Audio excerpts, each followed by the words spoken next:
il y a le Hollywoodé. C'est autre chose. Tu donnes les instructions, ils doivent payer. Et à la fin, pareil, break-even. Non, mais ça c'est pour. Break-even, c'est l'entreprise. Break-even entreprise, il y a le perso. Break-even d'Amel. Le belge. Ah bah justement, Qui me disait quoi 12 ans ici, vous n'avez pas encore fait le million. c'est la Ici, directeur l'Olympique, financier. C'est la maison du préfet. Salut à tous. Il est venu du cœur celui-là. Hello los amigos. Là, c'est un retour direct de Bali en fraîcheur. Donc, T'as combien d'heures T'as 9 heures de vol là dans les pattes là 9 heures 9 heures de vol. C'est loin Bali. Hein. J'ai fait 2 heures de route en scooter dans la circulation de fou à Bali. Il faisait super chaud, 40 degrés, enfin 40. J'aime bien rajouter des mesures. Ouais. Donc vas-y, fais ton intro. J'ai dit moi hello los amigos. Ok. Bonjour à vous, les gars. Bonjour à Ben, ça fait longtemps qu'on s'est Ouais, pas vu. ça fait super longtemps. Et Bibi, plaisir de te revoir. Ouais, c'est vrai que ça fait un bail on s'est pas vu. Bah, monsieur Nadir. Monsieur Nadir, enchanté. sans le présenter, Ouais, il y aurait beaucoup de choses à dire. Tu peux faire un épisode complet sur la présentation. autodidacte, Je peux écrire 12 volumes. Hein, Ouais, c'est autodidacte, nutritionniste professionnel, maintenance tout le chairman, des on l'appelle systèmes le chairman. ouais, un connaisseur. T'en as des surnoms. Il y a quelques-uns qu'on va garder privés. Oui. Mais t'as beaucoup de surnoms. Il y en a qui sont liés à la peinture. Donc on va garder ça pour nous. Il y a beaucoup Toujours de monde. professionnel, hein, bien sûr. Alors, il est très connu à Dubaï. Ouais. Donc voilà, il est très connu à Dubaï. C'est un ancien, OG. C'est un ancien. C'est partie des gens qui sont là depuis 14 ans. Oui, 14 ans là maintenant. 14 ans. Et avant ça, t'avais fait le Qatar avant, Nadir? J'avais fait le Qatar avant, j'ai fait la Chine avant. Ah ouais. Pas longtemps, hein. Pas longtemps, hein, c'était 1 an. T'as pas tenu? Ben, c'était lié au Qatar, c'était sur un projet de vente de variateur de fréquences, c'était pour optimiser les performances énergétiques du bâtiment. Ça, c'est l'idée, le concept entrepreneur en venant ici au Moyen-Orient. Et le partenaire que j'avais trouvé, c'est un Qatari. Et donc, lié au business, il fallait aller au Qatar et faire les allers-retours avec la Chine, puisque les produits étaient fabriqués en Chine. Et ça a duré 2 ans. Et mon approche à Dubaï, elle est liée à cette expérience-là. cette expérience d'entrepreneur. Voilà. Donc, et après, ici à Dubaï, on sait les aléas. Tu peux être entrepreneur, mais pour collecter l'argent, ça prend du temps. Exactement. Ça, c'est pas tout le monde qui le sait. Hein. Ça, c'est beaucoup de choses qu'on dit en coulisses. Et d'ailleurs, si vous nous suivez, vous savez qu'on dit la vérité. Nous, notre chaîne, justement, c'est l'information, la vraie information. Ah, c'est vrai. Et c'est exactement ce qu'il vient de dire Nadir, c'est exactement ça, en fait. C'est Dubaï, on voit beaucoup d'argent, etc. Mais pour l'obtenir le jour, on est censé être payé et tout en temps et en heure, en 30 jours. Ça n'existe pas. Mais pour être payé, malheureusement, c'est une autre bataille, c'est un autre boulot. Ça peut prendre 6 à 1 an pour récupérer des billes, hein, parce qu'il y a un plan de paiement, mais les mecs, ils te payent petit à petit, en fonction de son humeur et en fonction de leurs priorités de l'entreprise. Hein. Donc, ils ont des chèques, ils te disent, reviens demain, après-demain, le chèque n'est pas prêt, il n'a pas été signé par le CEO. Et ce qui est pire à dire, c'est que c'est même pas en plus, c'est même pas lié forcément à la grandeur de l'entreprise. Parfois, plus ils sont grands et plus ils font de l'argent, et moins tu as de chances d'être payé en temps et en heure. Voilà, c'est ça. C'est même pas, on va dire, c'est même pas une non-volonté. Hein, donc ça fait partie du business. C'est-à-dire si on travaille ici au Moyen-Orient, il y a le khali, donc tranquille, la nonchalance, voilà, traduction en française. Et donc les gens prennent le temps de payer parce qu'ils ne voient pas le problème à leur niveau. Parce qu'à leur niveau, ils ont les moyens. Mais nous, à notre niveau, en entrepreneur, où tu dois payer des gens, tu as un ingénieur sur place, tu dois payer des bureaux, tu dois payer des loyers. Ta vie tout court. Et tu dois payer ta vie. Et la vie est chère ici. Ton sponsor, il te dit, tu as signé 6 projets, l'argent, il est où? Je dis, il est en cours de paiement, mais lui, il ne comprend pas ça. C'est pour ça que moi, mon partenaire, encore, alhamdoulilah, il ne m'a rien réclamé. Il a décidé d'arrêter, de couper court. Il dit, moi, je ne peux pas. Si j'étais au Qatar, l'argent, je l'aurais eu direct. Mais ici, à Dubaï, je ne vais pas commencer à courir à mon niveau. Et puis, lui, il était quasiment milliardaire. Il ne va pas descendre de son arbre pour aller collecter des factures. Donc c'est quand même étonnant parce que quand eux, ils mettent l'argent, ils veulent recevoir le return on investment, le ROI tout de suite. Ouais, c'est ça. Alors que quand ils doivent payer, c'est autre chose. C'est comme ça. La nonchalance, ça va que dans un sens. C'est un couteau tiré. Je veux mettre de l'argent, je veux recevoir le retour tout de suite, mais pour payer un service, je fais traîner le coup. Après, je vais aller. Je veux dire, c'est dû au problème, on va dire, de l'organisation ici. On a en fait au sommet de la pyramide, on a les locaux. parce que pour les boîtes gouvernementales, semi-gouvernementales, ou les boîtes privées, locales, ça sera toujours des locaux. Et eux délèguent leur pouvoir à un autre layer d'exécutif. Donc CEO, managing director, GM, généralement c'est des expats avec un bon background, PhD, master, ce que tu veux, une très bonne expérience. Et donc ces gens-là, c'est des hommes de confiance. Eux-mêmes sont, entre guillemets, en mode vacances. Je veux dire, ils font leur boulot, mais ils vont pas se précipiter, se faire un layer de pression sur la tête. À la fin, il se dit que c'est pas sa boîte non plus. Donc, Voilà. Et puis après, tu as les exécutants, ceux qui font le boulot, le layer manager, et puis après les autres.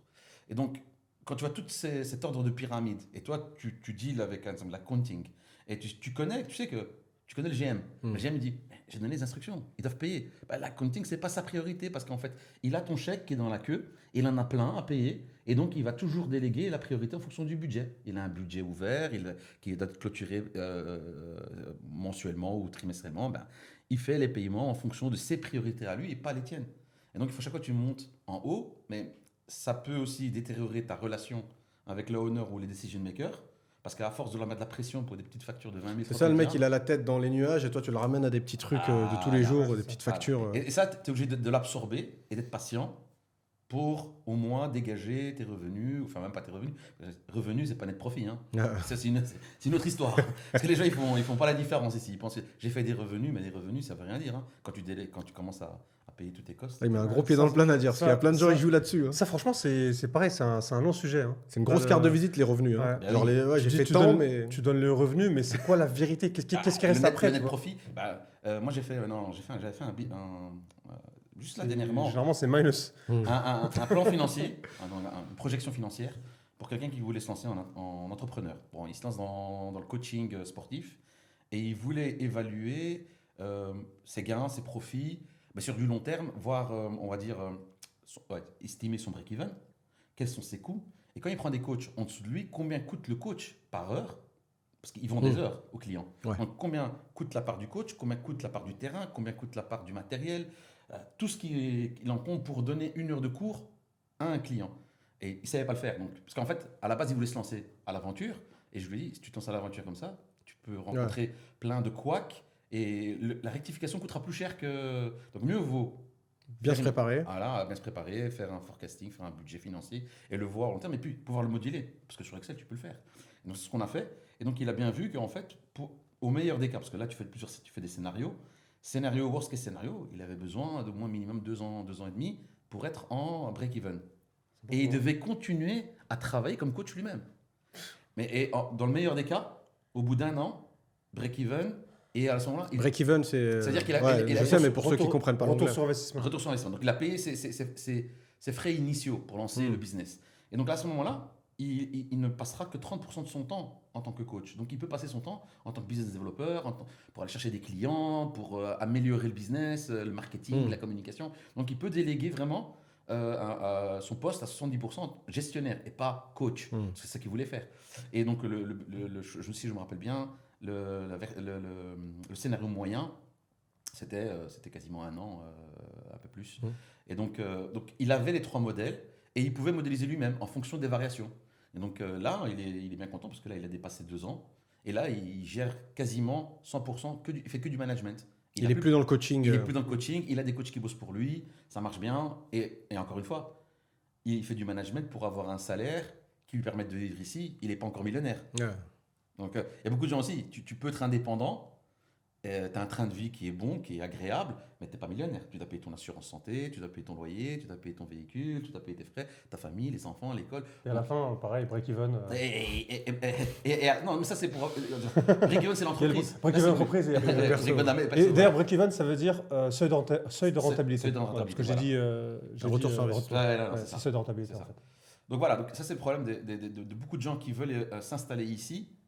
Ils ne prennent pas en considération la taille du marché, la taille des consommateurs, la niche sur laquelle ils vont se positionner et les concurrents qu'ils auront. Parce qu'un local, je veux dire, si moi je suis local, généralement je travaillerai dans une boîte semi-gouvernementale ou dans l'administration. La planque. Ouais, voilà. Donc j'ai des revenus garantis. Parce qu'il y a un programme d'imméritisation, donc ça, voilà.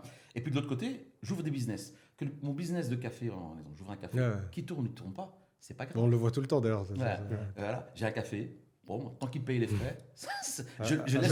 Jumeirah, c'est rempli de café comme ça. Hein. Ils reçoivent leurs potes. Tous les locaux, Voilà. ils sont à Jumeirah. Mais l'étranger qui vient se lancer dans le café, alors que lui, c'est un expert du café, il a 15 ans d'expérience, il sait comment torréfier le café, le grain qu'il faut acheter de quel pays, compagnie, il vient avec une valeur ajoutée, il ne peut pas les concurrencer. C'est ça que c'est de la concurrence déloyale, en fait, sans le vouloir. Mais c'est comme un exemple aujourd'hui quand on a des boîtes gouvernementales qui se cannibalisent.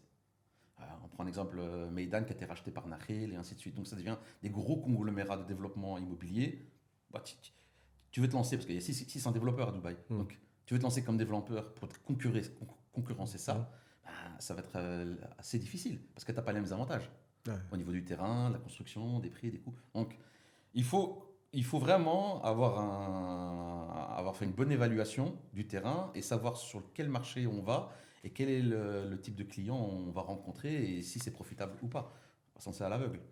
Mais le problème, moi je pense que c'est quand même un souci. Tout ce que tu as énoncé là, c'est plus que vrai d'ailleurs, mais ça serait pas si grave que ça si Dubaï, c'était pas une ville qui te renvoie une image qui est différente en fait. Ça te renvoie une image au contraire de facilité. Et tu te dis, mais attends, je vais arriver. Moi, j'en ai vu plein. Avec Ben, parfois, on en rigole. Parce que après, c'est bien d'avoir de la fougue aussi. Il ne faut pas être parfois trop calculateur, sinon c'est vrai que tu fais rien. Mais parfois, limite, on prenait des cafés avec certaines personnes, Ben et moi. Et les gens, je remarquais qu'ils avaient une certaine condescendance. Ils se disaient, ouais, putain, ça fait 10 ans que vous êtes là, vous. genre, moi, si ça fait 10 ans que je suis là, je serais déjà millionnaire. Tu vois. Mais sauf que la réalité du terrain, c'est autre chose. Tu vois des Rolls-Royce partout, mais après. On a eu le cas de figure, Ben, tu te rappelles qu'on avait rencontré. Sans citer de nom. Le Belge. Ouais. Ah bah justement. Qui nous disait, quoi 12 ans ici et vous n'avez pas encore fait le million. Non, en fait, moi, au contraire. Moi, il m'a dit, parce que j'étais salarié, j'étais entrepreneur et tout, donc il comptait en fait. Oui. Écoute, tu faisais combien? Après, je lui dis mon salaire. Et tu dis, attends, mais ok, 40 000, ça fait 10 000 euros. Je faisais 10 000 euros à l'époque par mois. Donc 40 000, multiplié. Ça fait combien d'années que tu es là? Je fais 13 ans à l'époque, c'était il y a 2 ans, 3 ans. Et ça faisait 13 ans. Là, ça fait 15 ans que je suis là. Mais 13 ans, multiplié par 40 par mois et tout, il a vu des chiffres de fou. Je ne sais pas combien ça fait. Il a pas vu les coups. Mais malheureusement, à Dubaï, c'est comme on parlait de la cannibalisation, ils ont fait. Ils te donnent et te le reprennent. Quoi. Voilà, ils te le reprennent. En fait, ce que tu gagnes à Dubaï, si tu ne fais pas attention, mais on le dit souvent, ça part comme ça. Bah oui. Ça part comme ça. Alors, en fait, déjà, pour moi, c'est simple. Tu peux faire des économies. C'est pas le problème de ne pas faire des économies. Mais les garder. Mais ça dépend ce que tu veux, comment tu veux vivre à Dubaï pour faire ces économies. Et le problème, c'est que l'influence qu'on a, c'est qu'autour de nous, il y a toujours quelque chose qui nous tire à dépenser plus. Il faut une discipline de faire ici. Surtout quand tu as une famille. Tes enfants, ils veulent faire comme les enfants des expats libanais, des gros blindés. Je viens d'acheter une nouvelle paire de Jordan à ma fille. C'est la énième Jordan en 6 mois. En 6 mois. Voilà, parce qu'il y a une collection de couleurs. Comme ça, chaque jour, elle peut mettre une autre paire. Elle est dans une école française. École française. Voilà. Là, hier, elle a dîné. C'était à Abu Dhabi, toi, Nadir? Abu Dhabi. Dhabi, en plus, les expats, ils en touchent des gros salaires là-bas. Ah ouais, une de ses copines, son père, c'est le CFO de ADNOC. Donc hier, elle était chez lui. Sa baraque, c'est 5 étages. C'est la piscine directeur olympique. C'est la maison du préfet. Je ne suis pas en concurrence, tu vois. Je peux pas jouer dans la même cour. Ouais. Mais que pour ma fille, mais oui, son papa, il a acheté une maison. Mais son papa, il est CFO d'ADNOC. ADNOC, c'est une grosse société pétrolière, Ouais. pour ceux qui ne savent pas. Ouais. Donc moi, je ne suis pas au même niveau. On n'est pas dans le même rang. Ouais. Le mec, il doit être à. Allez. 100 000 $. Il faut 100 000 $ par mois. 100 000 $ par mois minimum. Minimum. Minimum. Les CFO, Sans compter les bonus, tu vois ce qu'il veut dire, sans compter les bonus. Les bonus annuels. Ouais. Les bonus annuels, c'est des pourcentages de. Ouais, donc voilà. Donc il y a une concurrence en fait. Enfin, il y a une envie de dépenses. Pourquoi? Parce qu'on veut en réussir. On veut réussir. Il y a différentes façons de réussir. C'est réussir en vrai et réussir en paraître. En apparence. Et le plus simple, c'est quoi? C'est pas en apparence. Ouais. Parce que tu t'achètes les mêmes vêtements, donc les marques, etc., les montres, etc.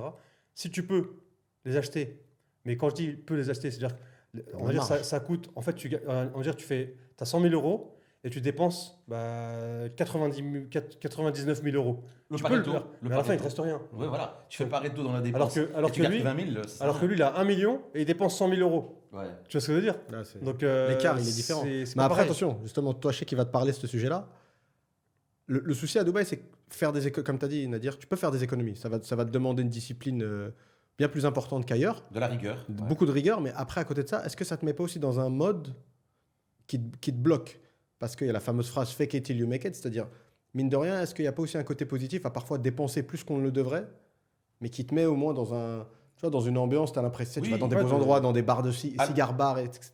Je dis pas qu'il faut absolument le faire, mais peut-être que ça peut aider dans certains cas. Je sais pas, c'est compliqué en tout cas. En tout cas, il faut savoir jouer avec ça. Quand il faut faire des dépenses, il faut les faire. Ouais. Un exemple, j'étais à un network, il fallait payer, c'était 2000 dirhams. Ben, j'ai payé. Parce que le networking qui m'intéressait, il était lié à ma discipline. Et donc, pour rencontrer des decision makers, il faut y aller. Il faut payer. Donc, il y a des investissements qu'il faut le faire. Mes enfants, je ne vais pas les priver. Ouais. Donc, ma fille, absolument, elle a besoin d'un téléphone. Je viens de lui confisquer. Elle voulait un iPhone. Elle a eu son iPhone. L'iPhone peux pas la- 15 ou... Non. Le 15, c'est ma femme. Hein. Ma femme, Ah ouais. bon, faut mettre madame bien. Donc, elle a un iPhone Happy 13. wife, Ouais, voilà. Donc, elle a un iPhone 13 parce qu'à l'école, ils ont tous des iPhones. Et alors, on parle d'iPhone. Samsung oublie. Il y a quel âge? Ouais, elle a 12 ans. 12 ans. Il n'y a pas de Huawei, il y a pas de... Et ils ont les tablettes obligatoires. Donc, c'est l'iPad 9. Moi, je ne suis pas Apple, hein, mais j'ai dû investir déjà pour eux à l'école. Faut mettre la main à la poche. Tu es obligé parce que quand ils vont là-bas, à l'école, c'est une compétition totale sur les vêtements. Ah, c'est Gossip Girl le truc. Ah ouais, Ah, je pense que Sinon, c'est il peut ça. avoir un déclassement et limite un peu de moquerie. Et... Oui.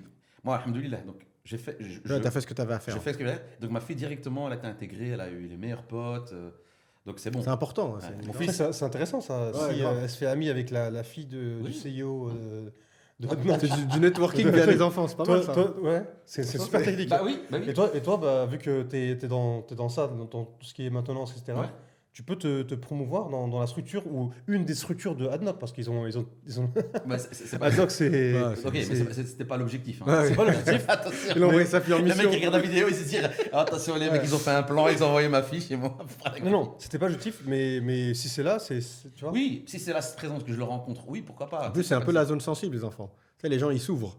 C'est comme on avait dit, les coachs sportifs et Coach tout. sportif. Les gens, ils baissent la garde. Ouais, Tu vois, il c'est pas du devient- networking comme tu vois. Le coach sportif, il devient plus ami avec la personne qui coach qu'un ami, quoi. Ouais, Un voilà. ami que tu connais à travers, je sais pas moi, que tu as croisé dans un café tous les jours. Le mec, c'est déjà ton ami parce que tu l'as croisé dans un café tous les jours, tu parles avec lui, tu le revois une autre fois, ça prend Mais- 2 ans. Alors que le coach sportif, Ouais, il y a un, il y tu a un le lien. vois, et c'est tout. direct, il y a du trust parce qu'il t'a aidé. Oui. En plus, encore plus si ça marche, Ouais. s'il y a des résultats, et ben, tu te sens redevable vers lui, Grave. etc. En En fait, plus, on ouais. a une personne en commun là, on parle. Ouais, on mais, pense à ça. mais en tout cas, c'est vrai que On passe ça, on passe ça, non. le networking via les enfants, c'est un truc qui doit être super efficace. Après, comme tu as dit, il ne faut pas le J'ai téléguider. l'impression que les mais micros ils sont super forts. Hein. Je sais C'est pas. puissant. Mais après, ça va. Parce que J'ai jamais eu. Nadir, il est assez loin, mais c'est vrai Ouais. que même moi, je m'entends super Ouais, fort. moi j'ai gardé la distance parce que. Mais j'aime bien ça. Ouais, ça c'est- fait vraiment, on c'est est un dans une émission en radio là. On dirait on est dans une bulle. Alors pour votre information, nous sommes dans la J'étais émission sûr qu'il allait radio. faire ça. Il est 17h02. Vous êtes sur Marina Imo. Marina Imo. Il a pas changé. Hein, C'est la petite tu pub. fou. T'as pas un jeu à faire gagner pour les auditeurs? Ouais, ça serait Non, bien. c'est ce qu'ils font sur les radios. Oh, bah, je vais donner de l'or. La valise. Nadir, c'est le Un roi de petit l'or. lingot, un petit lingot. Nadir, c'est le roi de l'or. Un petit lingot. Ouais. Et on a pas mal parlé déjà, mais on n'a pas dit concrètement qu'est-ce que tu. Après, je sais que tu as fait beaucoup de choses. On va parler Par rapport ici aux Émirats. ouais, par rapport Oui. aux Émirats. Ta dernière position en date, puisque comme tu sais, on parle d'IMO, on va essayer de faire un lien un petit peu avec ce que tu fais. Alors, j'ai commencé aux Émirats. Non, j'aime bien. Non, j'ai commencé aux Non, Émirats. fais-le un petit peu. J'ai commencé ici aux Émirats. Mais laisse-le, ça passe bien. Vas-y, prends-le. Ah, je connais. Non. J'aime bien. Soyons parce que sérieux. je suis- Soyons sérieux. C'est que, comment on appelle ça? ASMR, là, le truc où il Ouais, parle c'est tout ce qu'il doucement. disait Oussama Ammar l'autre fois. Ouais. Il a dit il y en a qui payent pour ça, pour écouter toute la journée des trucs comme ça. Pour dormir, ça les détend aussi. Alors raconte-nous un peu ce que tu sais faire. Ça fait vite pervers quand même. Hein. Un peu. En fait, ça fait voir radio, tu vois. Alors là, nous sommes chez Marina Imo, la radio que vous écoutez tous les jours de 17h à minuit. Alors, Marina Imo. Donc, là, je suis dans. Enfin, je veux dire, j'ai un peu changé de domaine. Donc, j'ai commencé dans l'optimisation des performances énergétiques, qui est toujours lié au bâtiment. Hein. Donc, on ne change pas de domaine. On reste toujours- Pour vulgariser, excuse-moi Nadir, hein, parce que peut-être il y a des gens qui vont regarder, ils vont pas Ouais. forcément savoir ce que c'est. Pour faire simple, tu faisais en sorte de faire des économies aux promoteurs immobiliers. Voilà. J'aidais le développeur, le propriétaire de l'immeuble, à réduire les coûts de la consommation. Enfin, à réduire ses coûts Après construction. après construction, jamais avant. Enfin, on pouvait faire les deux. En fait, il y a le added value engineering. On le fait, donc on revoit les designs, les drawings, les plans, le layout. Et principalement tout ce qui est MEP, donc Mechanical Electrical Plumbing.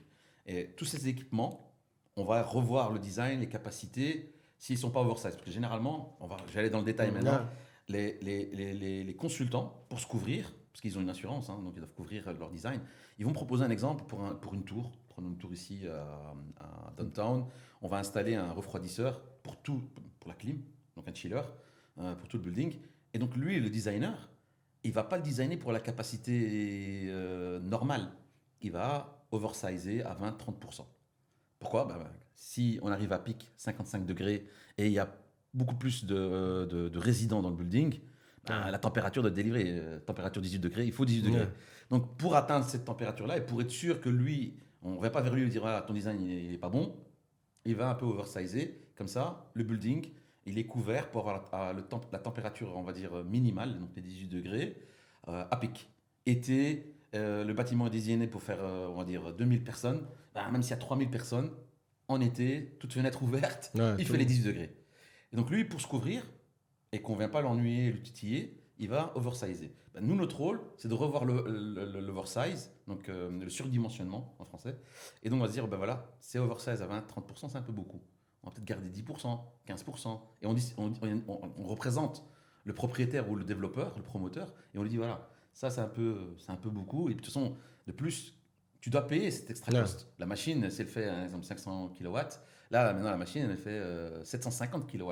Donc, il y a un extra cost à payer. Il y a des coûts dans les transformateurs électriques, dans les lignes, les câblages. Donc, ce n'est pas juste la machine.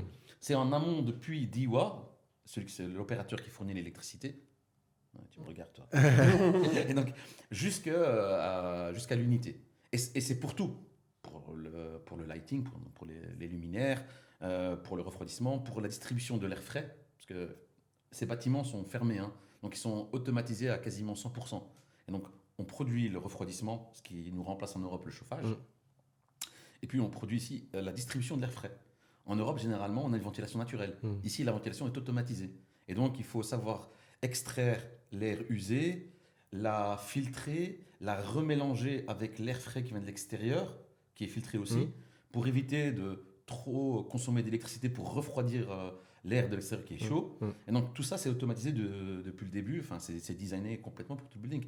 Et nous, en amont, c'est ce qu'on fait. On va tout revoir et on va essayer de réduire les coûts, le CAPEX, donc le budget de construction. Et puis, automatiquement, ça fait ricocher sur l'OPEX. Si le bâtiment est existant, mon rôle était aussi de les aider à réduire les coûts de consommation sur l'existant. Et là, c'était déjà oversizé, donc pas de problème. On fait notre étude, on voit les malfonctions et les problèmes, puis après aussi d'usure qui peuvent aussi impacter le building. Et voilà, on fait une proposition commerciale. Et généralement, on avait trois types de propositions. On finançait et on partage les économies. Deuxième proposition, on ne finance pas, mais on garantit les économies. Comme ça, si on n'atteint pas les objectifs, on lui remboursera les différences qu'on n'a pas atteintes. Et puis le deuxième, c'est un leasing. Donc on fait un investissement via une troisième partie ou bien nous-mêmes. Et il y a un intéressement il y a un intérêt à payer sur les équipements qu'on installe. Puis les économies sont obtenues. Nous, on est payé en tant que consultant. Et tout le monde est gagnant. Donc voilà, ça c'était les modèles que je faisais. Là, je suis plus maintenant, depuis, on va dire, mon bifurcage chez Indat en 2015, dans le facility management, où je gère les opérations. L'énergie fait partie, parce qu'il y a une volonté ici, quand même, régionale, de réduire les consommations énergétiques, la COP28, l'objectif global warming et compagnie. Donc, Soros. Ouais, voilà. On va pas aller dans ce détail-là. Star Wars. Tu vois bien la tête de l'empereur. Tu t'en déperches, toi aussi. Il me cherche. Il faut savoir qu'il lui suffit que ça. Et, c'est une étincelle. Attention. Mais moi, j'aime bien ce sujet, mais c'est vrai que quand tu le mets sur YouTube. C'est deep en plus. C'est vrai.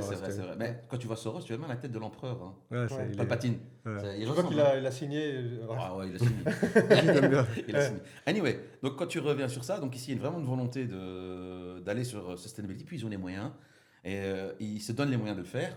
Donc Dubaï avait commencé en avant-gardiste avant tout le monde en 2011 de mettre de nouvelles régulations, donc déjà avant la COP28. Donc on avait déjà commencé avec ça, donc quand je suis venu ici sur place. Et donc là maintenant, c'est vraiment dans des bonnes tracks. Dubaï est en tête de liste. Attention, Dubaï est en tête de liste dans toute la région, pour tout. Tout le monde est en retard. Même Abu Dhabi, qui sont au niveau, on va dire, structure, organisation, qui sont très très bien. Honnêtement, je n'ai pas à plaindre. Eux, à Abu Dhabi, ils avaient déjà un standard, on va dire, écologique ou efficacité énergétique ou environnementale qui s'appelait Istidama, bien avant Dubaï, mais il n'a jamais été mis à jour. T'imagines là, donc, eux, ils l'ont lancé il y a 15 ans, mais c'est toujours le même standard. Que Dubaï, ils ont dit, on va prendre les standards américains et on les suit. Eux, ils sont toujours de l'avant, ils les mettent à jour, donc ils ont pris le standard LEED, ils ont pris le standard HRE et ils avancent. Et ils font du beau boulot ici. C'est vraiment, ils se disent, on n'a pas de pétrole, mais on a des idées. C'est bizarre qu'ils communiquent, ou alors c'est les Français où les gens ne se renseignent pas, parce qu'ils communiquent pas dessus. J'ai pas l'impression qu'ils sont. C'est pas forcément une carte de visite, puisque une des critiques qu'on entend souvent sur Dubaï, même toute la région, c'est que c'est des pollueurs de malades et qu'il n'y a aucun effort fait. Malheureusement, la critique est facile pour les gens qui viennent passer 3 mois. Tu vois. Et encore, t'es gentil. Ouais, 2 3 semaines. mois, Ouais. Non, mais bon, j'ai vu des dernières vidéos de gars qui disent j'ai vécu 3 mois à Dubaï. T'as pas de retour d'expérience, autrement. C'est cher, l'air pollué, tout est artificiel. Ça, c'est classique. Oui, bon, il n'y aurait pas 3 millions d'habitants si c'était ça, quoi. Je veux dire, et il n'y aura pas toutes les fortunes qui viendraient investir ici. Il ne faut pas oublier qu'aujourd'hui, dans l'immobilier, la place numéro 1 dans le monde où il y a le maximum d'expatriés, enfin, c'est que la majorité des investisseurs sont expatriés, c'est Dubaï. Avec le volume de building. Moi, j'ai une super question pour toi, vu que tu t'y connais, c'est ce que tu fais. En gros, les gens qui achètent un appartement à Dubaï, ils doivent payer des frais de maintenance annuels. Oui. Donc concrètement, qu'est-ce qui qu'est-ce qui est compris dans ces frais de maintenance? Les services charges. Ouais.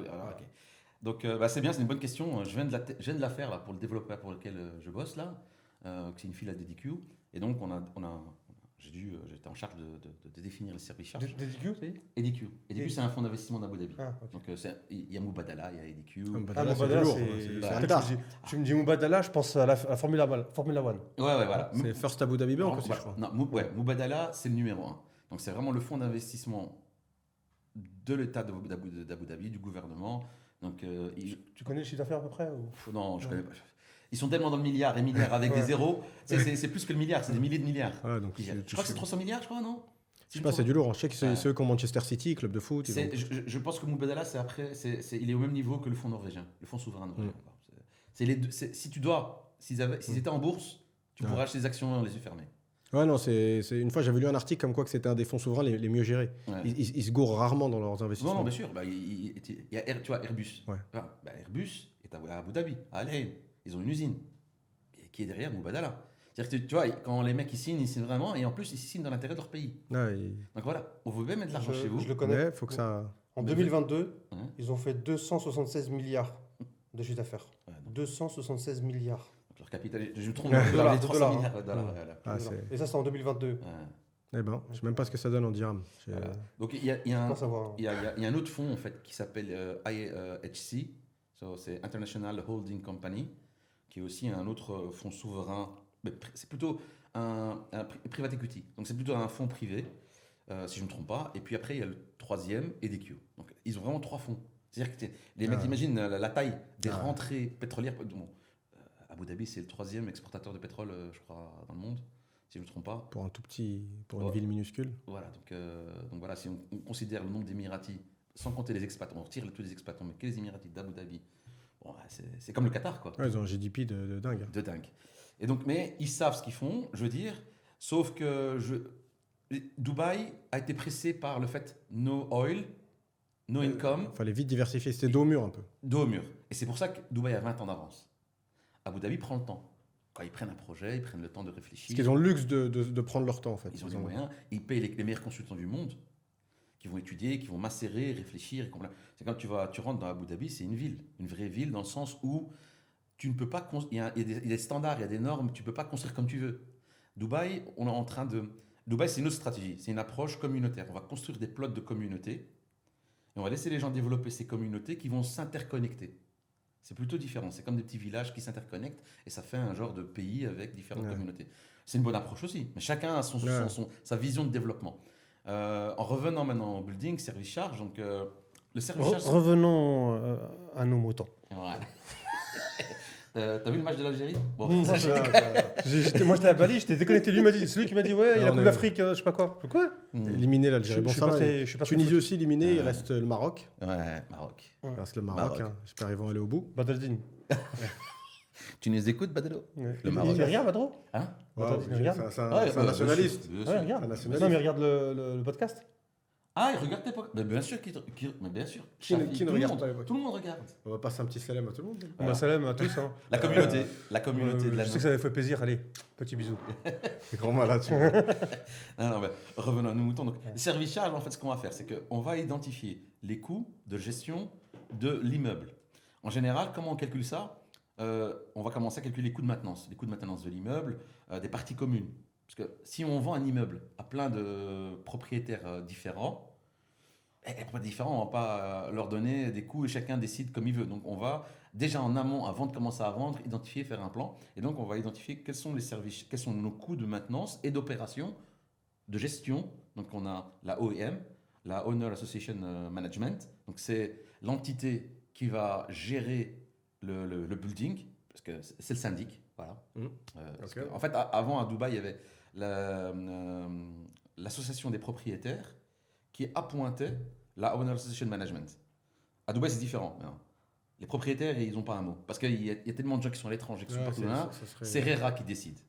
RERA donne le contrat à X ou Y, donc elle a le portfolio des buildings de Dubaï, et tous les ans, 2 ans, elle dit voilà, la OEM, c'est cette boîte-là qui va la gérer. Et les prix sont imposés, c'est 1 dirham le square feet. Donc, on prend les parties du building, la taille du building. Si le building il fait 150 000 square feet, non, je dis des bêtises, 1 million de square feet, et 1 million de square feet, multiplié par 1 dirham, c'est 1 million de dirhams. Donc la Owner Association Management, elle va prendre 1 million de dirhams l'année pour gérer le building. À elle, après, de ramener une boîte de maintenance. La boîte de maintenance, elle va calculer ses coûts pour les parties communes. Les parties communes, c'est quoi? Après, on va venir sur la séparation. C'est super intéressant. Ouais, ça, parce parce que que franchement, même moi, je savais, je savais Ouais. pas ça. Mais ça, c'est un truc de fou. Ils doivent se gaver, hein, parce qu'il y a des buildings qui sont T'imagines laissés à que l'abandon. comment ils peuvent faire? Allez, tu nous donnes 3, 4 buildings. Bon, on repart dans ça. Mais tu vois ce que je veux C'est dire, le problème, toi. Moi, j'aime les Émirats. Hein. Ben, il veut. Ah, faut rigoler, c'est bon. Non, mais c'est un truc de fou quand même. Hein. On n'est pas à Bali, hein. On te donne des trucs à gérer. Après, c'est à toi. Franchement, c'est. On te donne un budget, c'est à toi de faire Ouais. avec. Voilà. Ouais. Et c'est un bon Et donc, c'est business. pour ça qu'ils cherchent à chaque fois de tordre les prix. Ah Parce oui. que, bah, parce- Et donc, faire moins que maximise. Ils veulent faire un bénéfice, en fait, Ouais, malheureusement. maximum. Alors, Bref, vas-y, donc, je t'ai interrompu. oui, non, il n'y a pas de souci. Et donc, la boîte de maintenance, la Owner Association Management, elle veut faire des profits. Donc, elle, quand le float attender, elle fait un appel d'offres, elle va aller vers. Généralement, son objectif, c'est d'aller vers le qualitatif ou cost effectif, ça veut dire qualité et prix. Malheureusement, on tombe souvent dans la variation prix. Et donc, la maintenance, il y aura plusieurs service charges. Donc, on va aller dans les 2 cas de figure qu'on a généralement ici aux Émirats. On a les bâtiments qui ont un système de refroidissement centralisé au bâtiment. Donc sur le toit. Ouais, sur le toit, la machine ou sur le côté, ça dépend de la taille du building. Hein. Un exemple, il y a des infrastructures où tu as des podiums avec 4 buildings et tu as une usine à eau froide, mais on va dire c'est un district cooling. Donc tu auras un chiller, c'est un water cooled chiller, pas un air cooled. Sur le toit, c'est air cooled. Quand c'est sur le côté ou plus bas ou à côté, c'est des water cooled chillers, donc ils vont refroidir l'eau. Ils vont avoir des cooling towers, donc comme les tours de refroidissement dans les usines. Il y en a qui sont petites, hein, on ne les voit pas, mais ils vont avoir ce système-là. Ici, dans le cas de figure, en général, on va dire pas la majorité, mais en bonne partie, les buildings où ils ont un système de refroidissement air-cooled sur le toit. Il y a d'autres systèmes. Hein. Il y a des VRF, il y a des splits, il y a des package units. Mais quand on est des grosses tours, à 15 étages, 20 étages, on ne va pas se casser la tête. Hein, on ne va pas commencer à mettre des petits systèmes. Donc, on va mettre un air-cooled chiller sur le toit et on va distribuer la clim dans tous les appartements. Deuxième cas de figure, c'est quand on a une usine à eau froide pour un district. Tu prends Downtown. Empower et compagnie. Voilà. Downtown, c'est Emar District Cooling. Donc, ils sont des usines à eau froide et ils distribuent le cooling à tous les buildings. Et eux, ils sont malins. Ils disent, on ne va pas facturer La clim, ouais. la clim aux gens, on va l'intégrer dans les Prix du service charge. les prix de service charge. Voilà, ils mettent un single. Donc, chacun fait comme il veut. Ici, à Business Bay, il y a aussi un système de cooling, mais c'est un opérateur privé, Empower, qui charge les propriétaires dans tous les buildings qui sont ici à Business Bay. Donc on revient à un modèle premier où le système de refroidissement est dans le building. Il n'y a pas de paiement supplémentaire pour le locataire. Donc le locataire, quand il peut mettre la température à 18 degrés jour et nuit, il part en vacances, il revient, il ne paiera pas 1 franc en plus. Ça, c'est bien pour les gens qui veulent faire du Airbnb et tout. Oui, voilà, c'est ça qu'il faut targeter. Prends pas le truc avec Empower. Parce qu'il suffit que le locataire il sorte, comme tu as dit, il laisse la clim, il passe toute l'après-midi à la plage. C'est toi qui payes. Tu es à 600, entre 600 et 1000 dirhams alors le mois, ça fait quand même beaucoup, quoi. Donc, revenant à nos moutons, donc je disais bien, ouais, donc, le système qui est dans le building, il n'y a pas de chasse, c'est le premier avantage pour le locataire. Propriétaire, lui, il voit pas d'autres différences. C'est juste que dans sa ligne de maintenance, il y a le coût de la maintenance du système de refroidissement qui est sur le building. Donc la durée de vie, généralement, c'est 20 ans. Et donc, après 20 ans, il faut bien quelqu'un qui paye. Et c'est pour ça que maintenant, RERA a imposé dans le système de service charge un fonds qui s'appelle Reserve Fund. Le Reserve Fund, c'est un montant qui est calculé proportionnellement à la durée de vie des équipements. Ça veut dire que toi, à partir du moment où tu achètes un appartement et que tu payes les services charges, supposons que tu payes 20 000 dirhams de services charges par an, généralement, c'est un montant qui est lié à la surface de ton appartement, mais qui couvre les coûts des parties communes. Okay, donc, j'espère que les gens ont bien compris. Donc, on prend les coûts de toutes les parties communes et on va les diviser par rapport aux surfaces habitables. Si moi j'ai un 3 beds et Ben il a un studio, Ben paiera moins que. Bien sûr, moi, c'est proportionnel logique à la surface. Voilà.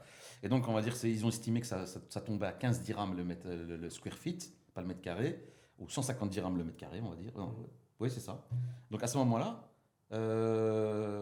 dedans, il y a le reserve fund, un dirham peut-être.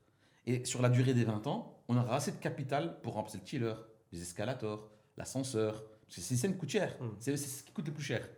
Le reste, le carrelage qui tombe en désuétude, ça coûte que dalle. Ça coûte que dalle, voilà. Mais c'est ça qui coûtera cher. Et donc, il faut être sûr d'avoir le budget. À l'époque, ça ne se faisait pas. Et donc, malheureusement, toi, tu achetais un appartement. Personne ne s'occupait de mettre un fonds spécifique. Ce n'était pas imposé, en fait. Ça se faisait si les gens étaient organisés. Mais comme ce n'était pas obligatoire, les gens ne le faisaient pas. Et bon, après, là-haut, la compagnie qui gérait pouvait l'absorber comme un coût pour elle. Et donc, à un moment donné, arriver à remplacer le chiller, toi, tu as acheté un appartement en dernières années. Tu as acheté un appartement, c'est la 15e année, on va dire. La maintenance n'a pas été bien faite. Il faut remplacer le chiller. La réserve fond n'a pas été collectée. On va demander aux propriétaires qui sont présents de participer, de mettre la main à la poche pour les réparer. C'est une obligation. Tu es propriétaire, il n'y a pas le choix. Donc, tu peux te retrouver coincé, quoi. Voilà, mais maintenant plus.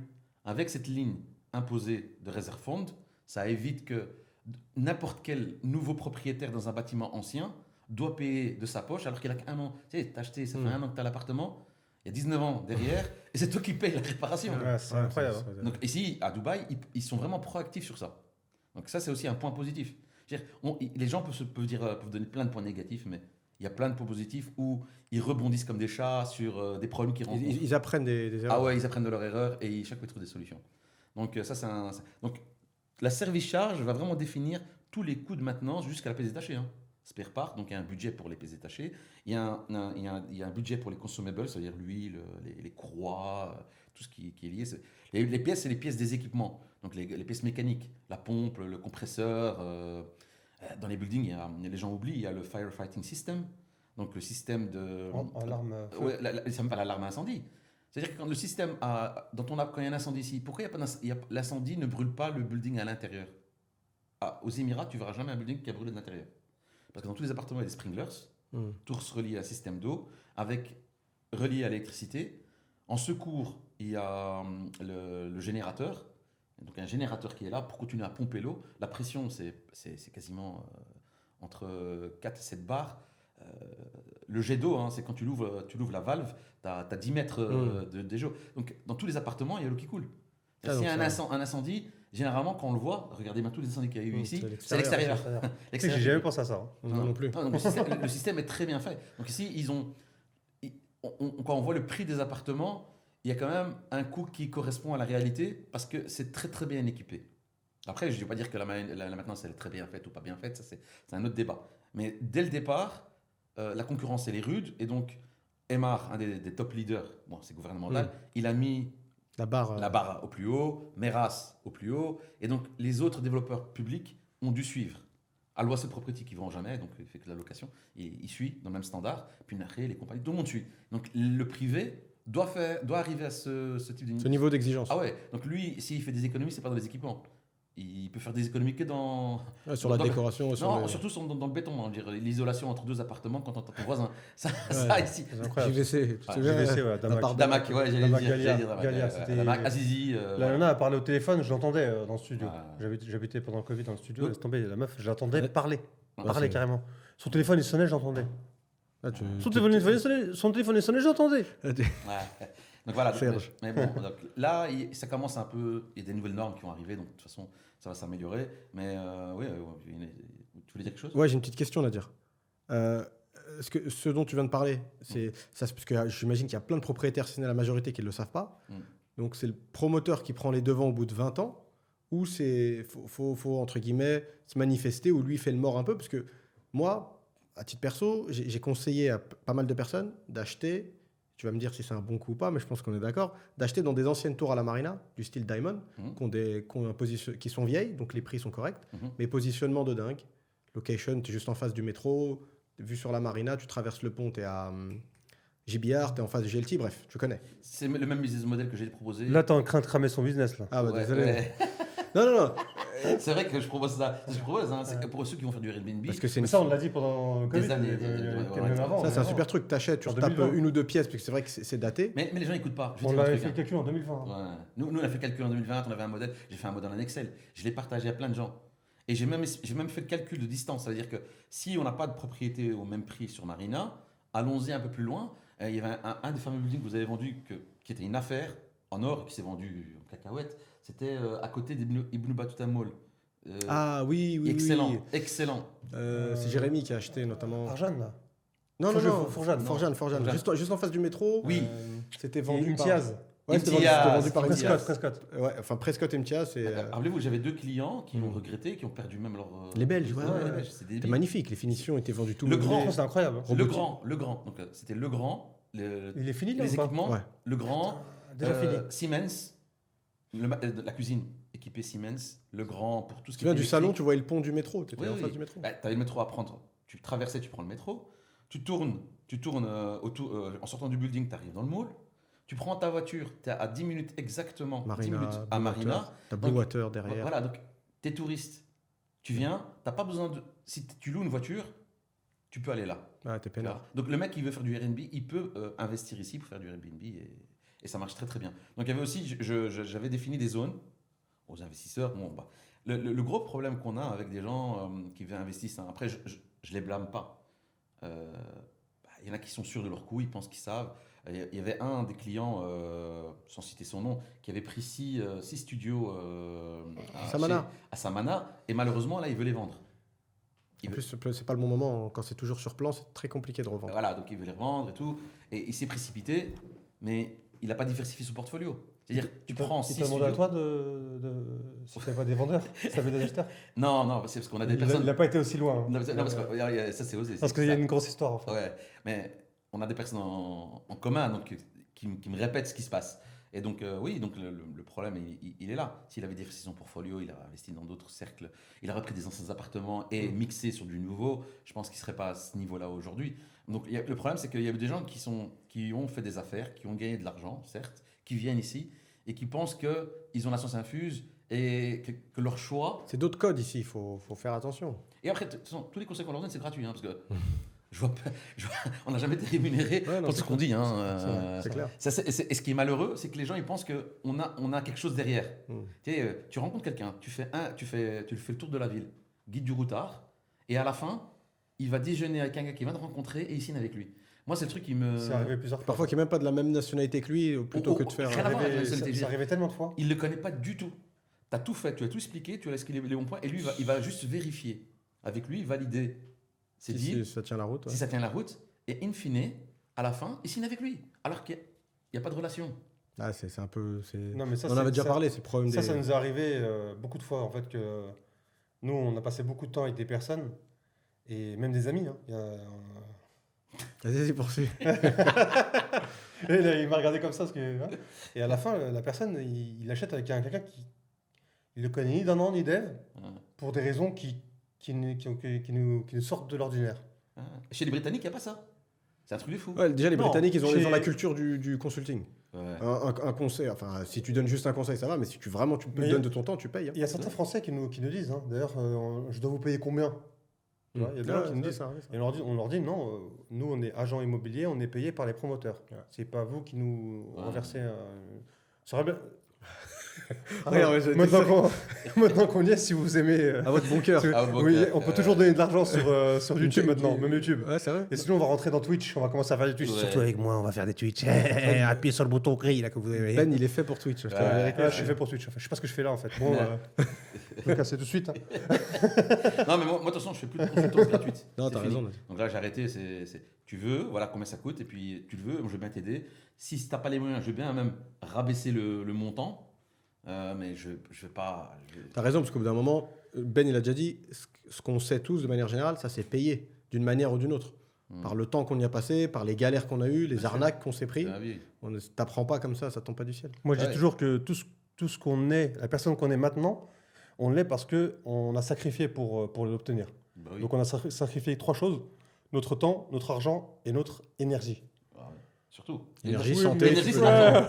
L'énergie, c'est C'est l'argent. un pasteur. Donc revenons donc. Ouais, Nadir, voilà Oui. justement. Oui. J'ai fait une petite digression, mais regarde, l'immeuble, on reste sur. Discrétion, ouais. je note. Merci. Reste à l'écoute, bonhomme.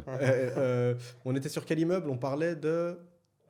L'exemple que j'ai pris. Prescott, Non, non, pas celui-là, pas Fourgeal. celui-là. À la Marina, Ben, celui qui a. Ah, Marina Diamond. Les Marina Diamond. Oui. D'accord avec moi? J'habitais dedans, donc. Voilà, mais tu vas dans la salle de sport et tout, ça prend une grosse claque dans la gueule. C'est très vieillot. Là, je sais pas si on arrive aux 20 ans, je sais pas si tu le sais.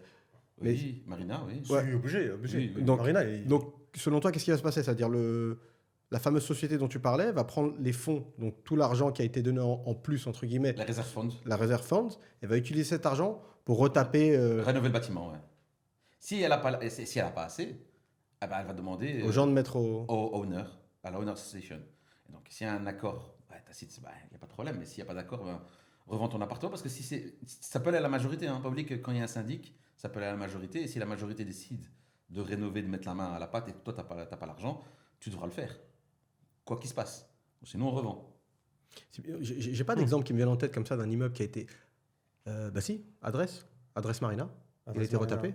Ça doit être ça, je pense. Ça Adresse a été Marina, où retapé, ouais, tu habitais, il a été il a été retapé. Mais Pas ça, c'est bizarre l'intérieur, parce mais qu'il je te parle des parties communes. En fait, ouais, parce que c'est un hôtel en fait. Il a été vendu à Abu Dhabi, à un gros fonds d'investissement. Ok, je savais pas ça. Et il l'a repris durant le Covid. C'était pas terrible. Franchement, c'était voilà quoi. Juste avant le Covid, c'était pire que ça.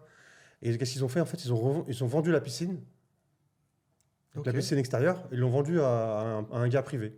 Et d'ailleurs, ceux qui l'ont acheté, il s'appelait Karim. Ah, C'est un Français. Et il a fait. Il loue pas Et il a fait la piscine, une des piscines les plus connues de 2020, 21, 22, Wayne. 23, le Ça, Wayne. ouais. Et maintenant, je crois que Ah, je pensais qu'il louait, tout simplement. Non, parce qu'en fait, il y a deux parties dans le building aussi. Hein. Là, dans son cas de figure, il y avait 3 parties. Il y a non, même 4. Tu as une partie en fait qui est offices, commercial. Mhm. Tu as la partie retail, Ouais, les boutiques et tout. la boutique et tout ça, et From les here to restaurants. here. Et tu as la partie résidentielle et hôtellerie. Donc, eux, ce que Hermar a revendu au fond d'Abu Dhabi, c'est pas la partie que les gens ont acheté. Mm. Les prix, Ouais, les c'est unités privé, c'est à lui, privées, c'est à lui. voilà, c'est à lui. Donc, c'est le building, la structure du building en lui-même, avec les parties communes où ils sont divisées en fonction de la proportion du privé déjà qui est propriétaire et le reste qui appartient à Hermar. Et Hermar avait des unités en locative, hôtel.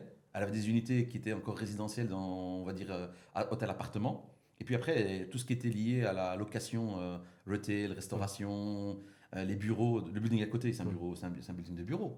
Ouais, Marina Plaza. Ouais, Marina Plaza. Donc, les mecs, ils ont revendu tout ce bloc, infrastructure, à ce fonds-là. Donc, les gens Ouais, ils sont pas impactés. ne sont pas impactés, ils ne voient pas la différence. Mais bon, si on prend la proportion de tout ce qui est lié aux parties communes et, disons, aux propriétés, hein, majoritairement, c'est le fonds d'Abu Dhabi, et qu'il n'y a pas assez d'argent dans la réserve fond pour réparer, et que lui, il dit, il faut réparer, vous les locataires, enfin, vous les propriétaires qui sont avec moi dans le même building, vous devez mettre la main à la pâte. Ils devront la mettre. Et je suis sûr que certains propriétaires vont essayer de faire payer ça aux locataires. Chacun essaie de se relancer bien sûr, la balle. La patate chaude. Tu devras augmenter ton loyer. Ouais. Et c'est pour ça que les augmentations, généralement, l'augmentation de loyer sont autorisées pour ces raisons-là. Pas que l'inflation. Pas que, ouais, bien sûr. L'inflation. L'inflation. C'est le docteur qui parle, c'est le pharmacien. C'est l'autre dossier. Donc voilà, l'inflation. Mais franchement, c'est super intéressant. Je pense qu'il y a même nous on a appris des choses. Moi, Maintenant, si on revient à l'autre coulis. Moi, Oui. Moi, j'ai une question à te poser parce que je sais que tu me l'avais dit avant, mais je crois qu'Abdel, il le sait pas. Moi, je voulais juste clôturer le sujet Vas-y, avec, vas-y, avec vas-y, load vas-y. cooling. N'oublie pas Donc- ta question, Ben. Ouais, n'oublie pas, voilà. J'ai noté déjà. c'est bon. Ah. Il Donc, faut load toujours cooling, noter. c'est juste que C'est ce que je dis, Abdel. Note. Bordel. load cooling, load cooling, c'est des compagnies privées qui fournissent l'eau froide, l'eau glacée. Donc, en fait, l'eau glacée part à 3 degrés de l'usine, elle circule dans le building et elle doit revenir à 13 degrés. Donc, 3 degrés, c'est beau, c'est très froid. hein. Ouais, c'est- Donc, voilà. On connaît quelque chose, on fait des bains froids. Voilà, donc ça c'est l'obligation du système. Et puis ça circule. Toi, quand tu mets ta clim en marche, en fait, c'est un réseau de tuyauterie avec des radiateurs. Le système radiateur, En fait, c'est le principe qu'on a chez nous en Europe, mais nous, c'est l'eau froide qui passe avec des ventilateurs. Et nous, qui c'est l'eau soufflent. chaude, quoi. Voilà. Et si tu as un ventilateur qui souffle, et bon, ça souffle de l'air qui devient froid et ça refroidit Mais- Petite question avant que tu oublies, Nadir. Empower, c'est pas l'État, c'est privé. Alors, J'étais persuadé que c'était l'État. Empowerment alors, le modèle ici qu'ils aiment bien faire, c'est quoi? Ils créent des compagnies privées qui appartiennent au gouvernement. Ouais, donc, Parce que l'objectif Dubaï, c'est quoi? C'est toute entité publique a un objectif commercial. In fine, eux, c'est une entreprise. c'est une géante, entreprise. quoi. Voilà. Le cheikh de Dubaï, c'est le CEO d'une c'est- d'une holding. Hein, Ouais, il a créé une marque. il a créé une marque Dubaï et il est fort en marketing. Honnêtement, Dubaï, c'est bien marketé. Aujourd'hui, il n'y a plus besoin de faire de pub. Ouais, c'est- Dubaï, ça reste Dubaï. Aujourd'hui, c'est la place forte de l'investissement immobilier étranger. Investissement, c'est une zone offshore. Au niveau de toute la région, si tu es un Africain et que tu avais des difficultés à aller en Europe pour aller acheter du Louis Vuitton, alors que tu es millionnaire, tu viens à Dubaï, on ne te casse pas la tête. Quelle origine? Dépose de l'argent à la banque. Est-ce que tu as de la famille? Parce que tu es Gabonais. Cash, pas cash. Le Gabonais, il vient ici, il achète 300 appartements, on lui demande rien du tout. Tu vois, il envoie sa femme chez Christian Dior, elle se paye Christian Dior tout le magasin. Elle le ferme, elle achète. Mais elle ne doit pas faire toutes ces démarches administratives pour aller en Europe. L'Europe, c'est fini. Dubaï a pris la place pour les fortunes d'Afrique, d'Asie, du Moyen-Orient. Tous ces mecs qui galéraient à partir en Europe et avoir des visas, Schengen et compagnie, ils viennent ici. C'est vrai. Donc c'est Ouais, fini. c'est vrai. C'est fini. On n'y pense pas, Même- souvent. C'est vrai qu'il n'y On a pas de pense visa. pas, ça. Personne visa. Même Bah, ouais. je parlais qu'un Ouzbek la dernière fois, il n'y a pas de visa, passeport ouzbek, tu peux venir à Dubaï sans Bien visa. sûr. On voit bien l'histoire avec la Russie. Hmm. Toutes les sanctions, 14 000 sanctions pour les Russes. Il y a zéro sanction ici aux Émirats. Mm. Donc les Russes qui veulent venir ici. Et les Ukrainiens aussi. Ouais, pour le coup. Je rencontre des Ukrainiens et des Russes ensemble. Donc ici, c'est l'havre de paix. Hein. Ouais, c'est Tout le monde l'arche s'entend. de Noé. Ouais, l'arche de Noé, voilà. Et c'est la raison pour laquelle on est ici. Il n'y a pas de dispute, il n'y a pas de conflit, tout le monde s'entend, quel que soit le problème. Regardons, il y a le conflit israélo-palestinien, il y a des Israéliens et des Palestiniens ici. Hein. Et il n'y a pas de problème. C'est vrai. Les gens mangent ensemble dans un restaurant, et personne ne crée de problème. Donc je pense qu'ici, Dubaï, c'est bien marketé, elle a réussi son pari, elle a de l'avant dans la région, et elle veut maintenir ce statu quo, peut-être même l'améliorer, le grader. Et en revenant au coulisses, Ouais, donc, tu en revenant à disais que Empower, c'est des sociétés semi. gouvernementales. En fait, quand on fait des visas, par exemple, tu travailles pour eux, tu auras toujours un statut, pas un statut avec le ministère du Travail, tu auras un statut gouvernemental. C'est-à-dire que tous les étrangers, moi quand j'ai travaillé pour une boîte publique, je ne vais pas citer son nom, même maintenant, voilà, un exemple, EDQ. Donc j'ai un visa qui n'est pas lié au ministère du Travail. C'est-à-dire que si je téléphone au ministère du Travail pour vérifier, donnez-moi ma Labour carte, ma carte de travailleur, ouais. voilà, mon work permit. Il n'y en a pas. J'ai un numéro d'ID lié au gouvernement, parce que c'est une boîte gouvernementale ou semi-gouvernementale. Donc si tu travailles dans l'admin, dans l'administration publique, c'est gouvernemental. Si tu travailles pour une boîte privée appartenant au gouvernement, c'est semi-gouvernemental. Et donc tu n'as pas de Labour carte. Et de ce fait, si tu veux porter plainte contre ton employeur, tu ne peux pas. Parce que ce n'est pas une compagnie privée. Tu dois faire une demande au service de l'immigration pour résoudre le litige à l'amiable d'abord. Et si à l'amiable il ne se résout pas, à ce moment-là, tu peux porter plainte au ministère du Travail. Donc c'est différent. Mm. C'est technique. Ils ont bien. Ils ont bien bouclé. Ils ont bien bouclé. C'est verrouillé. Non, mais tu nous attaques pas. Et donc même Empower. Par contre, les particuliers, vous débrouillez entre vous, vous allez au tribunal et vous payez des fees. Ça sent le vécu. Et donc je n'allais pas le dire. Et donc Empower, c'est différent. Empower, donc c'est une compagnie qui est publique, enfin qui est une compagnie qui est privée, un investissement public. Et c'est qui les investisseurs dedans? Tu as Dubai Holding, qui est un développeur de Business Bay, un exemple. C'est Miraz, Dubai Holding, non? Non. Maintenant, c'est Emirates, parce qu'ils ont fusionné avec Miraz. Donc. Mais à l'époque, c'était Dubai Holding, c'était Emirates. Enfin, que je veux dire Une banque? Non, Dubai Properties. Ah ouais, c'est ça, à Business Bay. À l'époque. Executive Tower. et Non, tout. je parle d'il y a 10 ans, 11 ans. Il y avait Dubai Holding et Ticom. Ticom était dedans et tu avais Dubai Properties. Donc, Emera, c'était une des boîtes du share comme Emar. Quand il y a eu la crise de 2008, elle est restée en hold. Et elle s'est réveillée juste bien avant le Covid. À Dubai Park and Resort, la City Walk, la mer. mer et tout ça. Voilà. Donc, elle a été rebudgétée après. Mais à part ça, elle était en hold parce qu'elle a démarré en même temps qu'Emar. Donc, en revenant à ça, Dubai Properties, c'était le projet dans Downtown.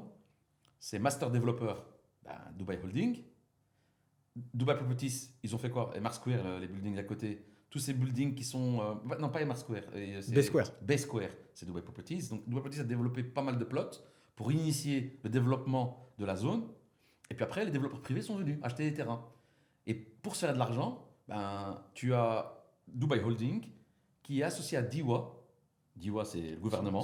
C'est l'EDF d'ici. C'est l'EDF, voilà, qui fournit l'électricité. Et donc, ils se sont dit 50-50, on va monter une boîte qui va supply le cooling. Et donc, ils supply le cooling parce qu'un exemple, Marina, il n'y a pas. Marina, tout le monde a des usines d'eau froide sur le toit, il n'y a rien à payer. JBR, c'est aussi Empower. Ok, je vois pas elle où là.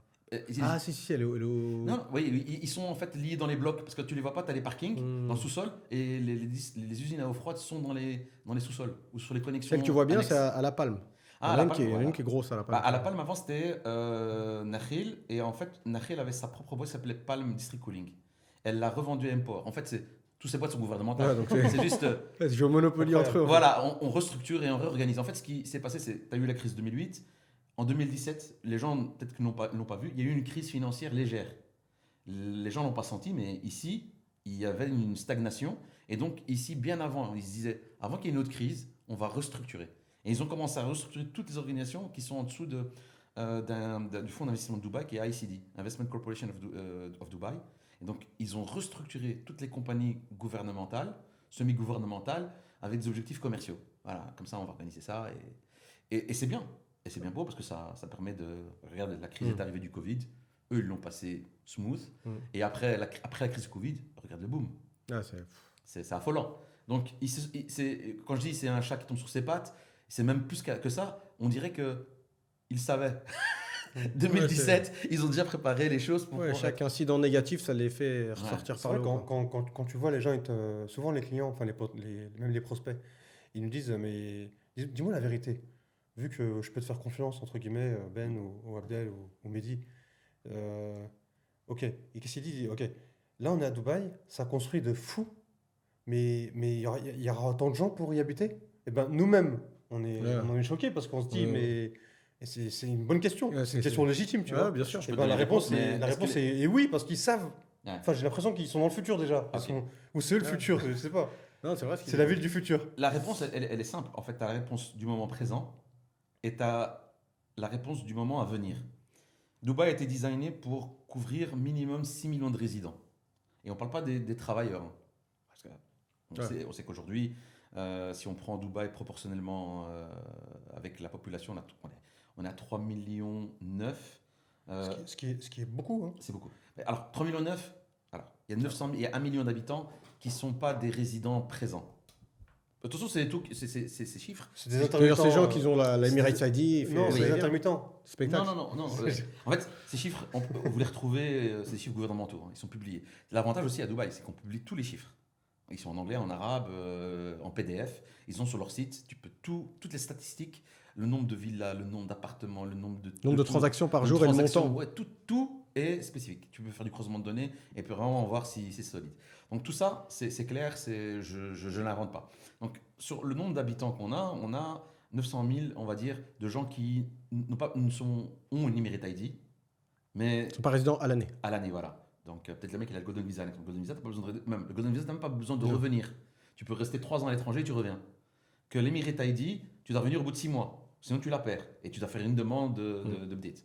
Donc ces gens-là, c'est les gens, on va dire, les gens qui, on va dire... qui ont des intérêts ici, et qui ont des intérêts à l'étranger, et qui voyagent beaucoup, et qui ont les moyens. Donc on les sort du lot, et on prend les 3 millions de résidents. Sur les 3 millions de résidents, aujourd'hui sur le marché, on pourrait dire qu'on a 30% de gens qui ont la capacité de vivre ici. Les autres... C'est de la survie. Les autres, non, c'est pas de survie. Les autres, en fait, moi j'avais eu une discussion avec un mec de chez ICD, et qui m'avait dit que là, Dubaï travaillait sur un plan social. Alors je dis, bah, comment? On parlait des bâtiments et de l'optimisation. Il disait qu'il y avait une stratégie de développer le côté de Dubaï South. Bon, il y a un côté qui est très luxueux, Dubaï South, avec l'Expo. Ouais. Et il y avait aussi une stratégie de développer, bon, après, je ne sais pas s'il est dans les cartons, ils l'ont mis en place, du côté de Jebel Ali. Donc, on sont des logements qui sont liés, qui sont du haut standing. On l'a déjà avec Garden, Garden, Discovery Garden. Ouais. Les standings sont bons, les loyers sont pas très chers. C'est Nachel le développeur. Mais là, c'était de se dire, voilà, on va avoir des nouvelles structures de logements, mais qui sont liées au salaire des gens. Donc, comme on a en Europe, où les gens, HLM, quoi. c'est pas HLM, parce que le standing n'est pas HLM. Tu vas à Garden et des piscines. Non, mais c'est canon. Tu as 4 buildings et tu as une piscine au milieu. Les petits immeubles, Voilà, 3 petits immeubles, étages. voilà, c'est ça. Donc c'était ça l'idée. C'est encore dans les cartons, mais je pense qu'ils vont, si tu veux garder, alors, tu sais, une masse ouvrière qui habite à Sharjah, qui a déménagé à la crise du Covid à Dubaï parce que les loyers ont descendu. Et là, ils repartent à Et là, ils Sharjah. repartent parce que les prix augmentent. Ouais, voilà. Donc si tu veux maintenir ces gens-là, C'est vrai. c'est 1 million de travailleurs de Sharjah qui viennent travailler à Dubaï. C'est énorme. C'est énorme. Donc quand tu penses les 3 millions de neufs qu'on a ici, plus les 1 million qui débarquent, tu as vu le trafic? Moi, je suis venu à Dubaï, là, de Abu Dhabi, j'étais dans un embouteillage. Je me rappelle plus des embouteillages. Parce que Abu Dhabi, c'est. non, ça mais même glisse. ici, Non, mais ici à Dubaï. quand j'étais Les à Dubaï, embouteillages de moi, fou. l'année passée. Ah oui, non, mais c'est vrai que là, c'est la. Il y a 2 ans, il n'y avait rien. Il y a- Je pense que l'année dernière, ça va. mais L'année là, passée, c'est- ça allait. c'est- L'année Surtout là où on ça- est, la ouais. Business Bay, Ouais. c'est. Mais là, c'est invivable. samedi. Samedi, comment Sheikh Non, Zayed c'est- Road est bouché C'est samedi. spécial, hein. Franchement, c'est spécial. Bouché à Sharjah, du côté de Barcha. Barcha, c'est bloqué, c'était mort. Ouais, c'est toujours la merde. Et Là. après, mais ça passe 10 minutes, pas plus. Là, c'était bloqué de ouf. Et après, quand tu passes Al-Qos pour rentrer sur Business Bay, Oh. c'est mort. C'est la pire, je crois. Voilà. Après, je pars même pas de. Mousekem, c'est une catastrophe Ouais, quand tu vas de l'autre côté. Ouais, ouais. Hessa Street aussi, c'est mort. Et tout. Donc, ici, ils ont ça dans leur carton, mais c'est pas une priorité, je pense. Maintenant, ils pensent à autre chose. Et donc, ils veulent garder des gens habités. Pas oublier que, on a dit les 1 million, ils peuvent vivre tranquille. Après, le reste, c'est des salaires qui varient dans les 5000 dirhams. D'où le problème pour faire de l'argent. D'où le C'est problème un de tout l'argent. petit marché au C'est un final. petit marché, voilà. Donc, en fait, le marché de consommateurs ici, c'est un marché niche qui peut se permettre de payer ce qu'il veut. Et il faut, quand tu lances un business, ben voilà, l'entrepreneur qui vient ici, et il ne faut pas qu'il target les 3 millions 9. Il faut qu'il target les 1 million et les touristes. C'est ça son marché, parce qu'il y a quand même 13 millions, entre 13 et 16 millions de touristes, je n'ai plus les chiffres. Hein. Avant le Covid, c'était 16 millions. Après le Covid, ça a remonté. Et là, je ne sais pas combien c'est. Moi non plus, sincèrement, je sais Bon, pas. Je je sais sais que l'aéroport, il a encore eu un pic de visiteurs, mais après, il y a les gens aussi en transit. tu Oui, peux pas vraiment voilà, savoir. voilà, voilà. Vous avez dit 70 millions de visiteurs. Ouais. 70 000. Transit et. Ouais. Ah, avec les transits. Ouais. Moi, je parle des touristes. 13 Un millions, touriste c'est vraiment touristes. qui visite Oui, Dubaï, oui, je oui, sais oui. pas. Qui reste minimum une semaine ou un truc comme ça. C'est minimum une semaine, c'était 13 millions à l'époque. Et là, je pense que ça a augmenté. Donc, les gens disent 16 millions. Mais ça, là, tu as donné une info. Ça, franchement, ça vaut de l'or, ça. Ça vaut de l'or parce que je peux t'assurer, je me mets à la place des gens, tu viens à Dubaï en vacances ou tu viens prospecter pour une éventuelle expatriation. Tu C'est, viens en 2 mois, tu as 13 millions de touristes. Voilà. Visitors in January, October. Quoi, en octobre? Non, Ah, c'est pas possible. non, il a mis ils ont mis Janvier à les- octobre transitaires. 2023. Ils ont mis les transitaires avec. Ouais, c'est pas possible. C'est transitaire trop. avec. Et, Moins d'un an. 2 millions d'Indiens. Ouais, 12,4 millions overnight. Overnight visitors in Oui, January, oui. September. Tout ça. C'est les transitaires. Le mec, il va en Thaïlande, à Phuket. Ouais, c'est ça, c'est ça. C'est ça. De toute façon, le duty free de Dubaï, c'est le duty free qui fait le plus grand chiffre d'affaires Bien entendu. au monde. Mais je te disais, ouais, c'est pas quelque chose qui saute aux yeux. Ce que tu as fait là, les digressions que tu as fait en termes de target market, la plupart des gens ils pensent que tu vas arriver ici et tout le monde est multimillionnaire. Non. Moi, quand je dis aux gens que les salaires sont aussi bas, Bien. je leur dis que quelqu'un qui travaille dans le mall, il peut gagner. 800 dirhams. Ouais. 800 dirhams. Ouais. Voilà, le salaire le plus bas. Le salaire le plus bas au jour d'aujourd'hui, c'est le cleaner. Moi, j'ai des cleaners dans mes équipes. Le mec gagne 800 dirhams. Quand je lui 100 demande- dirhams, on est à quoi 250 euros. Et il travaille quand même il travaille 6 jours semaine, 12 heures. Alors que légalement, c'est 10 heures. Ouais. Mais bon, ça sert le minimum. Mais en moyenne, on va dire, on tourne aux alentours des 5000. Ces gens-là travaillent, renvoient l'argent dans leur pays. Ce pas les consommateurs majeurs. Donc on a 1 million de consommateurs et les touristes. Et ça, c'est le marché cible. C'est eux que tu cibles. Donc si tu veux vendre des services ou vendre des produits, c'est eux ou les investisseurs qui viennent ici. C'est parce qu'en fait, c'est la facilité. Parce que la logistique, Dubaï, c'est une plateforme logistique de dingue. C'est un hub logistique. Bon système bancaire, bonne Bon système fiscalité. bancaire, voilà. Et la taxation. 9%, c'est que dalle. Donc, je préfère. Un mec, si moi je suis un investisseur et que je suis orienté overseas, orienté vers l'extérieur, l'exportation, pourquoi je vais rester en Europe? Je transfère mes activités ici, logistique, packaging, tout, je fais ici. La main-d'œuvre, elle est qualifiée, elle est pas chère. Bon, l'Inde, c'est à côté, hein. C'est des mecs qui parlent anglais, qui peuvent parler plusieurs langues, qui feront le boulot. À partir du moment où ils ont le salaire qui leur permet de vivre et d'envoyer de l'argent à leur famille, ils feront le taf. Et toi, tu es orienté overseas, l'Afrique, l'Asie, tu exportes. Le meilleur hub, c'est ici.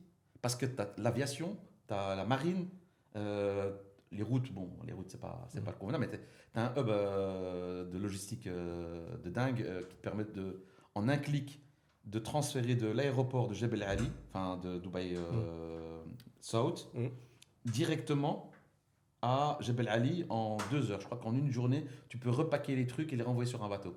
Incroyable. Donc ça, c'est la force qu'ils ont sur le niveau logistique. Et ça, on ne peut pas leur retirer. Donc les autres ports essayent de la concurrencer, mais c'est impossible. Ouais, DP Port, c'est une grosse boîte. Et en plus, ils ont implémenté la blockchain il y a plus de 6 ans. Eux, ils ont déjà le certificat blockchain sur tout le système de produits rentrants sur Dubaï et sortant. Donc ils ont déjà le système mis en place. Et il fonctionne. Donc avoir un document, le document suit, traque. Donc quand tu as un numéro, le numéro, il y a tous les documents qui sont attachés au niveau de la blockchain. Et donc leur système peut le trouver directement. Ah, c'est clean. Il n'y a pas le document qui est perdu. Après, les erreurs, c'est des erreurs humaines. Ce pas des erreurs informatisées. Ou c'est la nonchalance du mec qui est derrière l'écran. Quand il dit « Rja Boukra ». Tomorrow, Inch'Allah. Ouais, c'est ça. Moi, j'ai une question à te poser, je voulais te la poser tout à l'heure. C'est, tu me l'avais dit déjà à l'époque, parce que tu as un ami qui travaille à Burj Khalifa. Ouais. Je voulais justement, parce que tu es un spécialiste, enfin, tu es spécialiste, tu connais très bien tout ce qui est maintenance et tout. Donc en fait, la plupart des gens, ils ne savent pas, mais la fontaine de Burj Khalifa, son but, elle a beaucoup de buts, elle a beaucoup d'objectifs. Oui. Il y en a un, c'est faire la fontaine avec la musique et le show. Mais il y en a un autre que personne ne le sait, c'est un réservoir d'eau pour le refroidissement. Punaise. Tu savais pas ça? Non, du tout. Ouais. Alors, vas-y, explique un peu. Non, je vais me corriger. Je l'avais dit ça, mais je vais me corriger, je vais me reprendre. Parce que dans 10 minutes, il y a un truc. Donc, Ouais, donc voilà, donc j'ai juste corrigé ça. En fait, au début, en fait, ils avaient plusieurs types de design pour pouvoir refroidir et avoir un bassin d'eau pour pouvoir refroidir le bouche. Il ne faut pas oublier que le bouche, c'était 22 000 litres d'eau ou un truc comme ça. Tu arrives en quelques heures à 55 degrés au top de la tour. Donc il faut la refroidir. Et si on ne la refroidit pas, c'est l'évacuation de la tour. Il y a 15 000 personnes, 15 000 résidents au niveau du bouche. Il y a 900 appartements. Ouais. Donc à l'époque, au niveau du design, c'était un des objectifs. Mais là, aujourd'hui, non, ils ne le font plus. Donc c'est pour ça que je corrige. Je corrige l'information. Parce qu'en fait, en rediscutant de ce sujet-là, c'était l'objectif principal au niveau du design, d'avoir ça. C'est pour ça qu'il y a un bassin d'eau énorme. Puis en fait, c'est pour utiliser le cooling de l'eau. C'est un truc en fait, ils prennent l'eau, c'est pas con parce que c'est lié l'utile à l'agréable. À l'agréable, voilà. Ouais, c'est du recyclage. Voilà, donc que là maintenant, en fait, les usines à eau froide ont une connexion directe, pipe. Parce que public, quand tu as construit la tour, il n'y avait pas l'infrastructure. Ouais, il n'y avait même pas le sewage, là. C'est des camions qui venaient vider. Là, c'est faux. Là, c'est faux. C'est vrai, on va dire à monsieur, comment il s'appelle encore? À la barre. Non, monsieur à la barre. C'est le propriétaire du mar. Non, on parle de notre ami français. Comment il s'appelle encore Ahmed Non. C'est pas qui fait des vidéos sur YouTube. Comment il s'appelle encore? Et qui en a parlé de sewage et qui avait dit qu'il n'y avait pas que Burj Khalifa, que Dubaï n'était pas comme Abu Dhabi. Il est connu. Il parle du cerveau. Idriss Aberkan. Voilà. Tu vois, dès que je lui dis, il parle du cerveau. Voilà, c'est ça. Idriss Aberkan. C'est une petite correction pour Idriss Aberkan. Je lui en veux pas. En plus, ça fait longtemps qu'il voulait le faire, je crois. Ouais. Mais en fait, il a juste répété une erreur que beaucoup de gens répètent. C'est impossible. Burj Khalifa a été construit et tous les buildings de downtown qui ont été construits autour, parce que la première ligne. Là, on est sur la deuxième ceinture. La ceinture proche. Ils sont malins chez les mecs des MR. Quand ils ont construit le Burj et le mall, ils ont construit la ceinture extérieure. Et vous vous rappelez qu'on avait encore des plots empty à l'intérieur de la ceinture. Non, quand ils ont construit le Burj, tout a été creusé. Si vous voyez les parkings en parc dans la deuxième ceinture, on est connecté au mall. Ouais, directement. Tout est connecté au mall parce que tout a été creusé en un plateau. Il faut maintenir l'équilibre. La tour, elle est haute. Faut pas donc les structures ont été mises en place dès le départ. Et le sewage a été là depuis le début. Peut-être qu'on va dire le premier mois, les 3, 4 mois, il y avait encore des camions. Ça a dû partir de là, parce qu'il y a des vidéos de camions qui... Non, mais les vidéos de camions, ça veut rien dire. Est-ce que ça vient de downtown? Moi, je vois pas de camions. Est-ce que tu imagines combien de camions faudrait avoir pour vider, excuse-moi du mot, mais les excréments de 15 000 personnes qui habitent dans un building? Combien de fois ils vont aux toilettes, les gens? Et à Burj Khalifa, le système d'évacuation et comme un grey water et un black water, ils sont dans le même tuyau. Donc on ne fait pas de ségrégation. Les eaux grises, donc les eaux usées des robinets d'eau, sont pas séparées parce que la tour, elle est trop petite pour le piping. Et donc tout est en commun.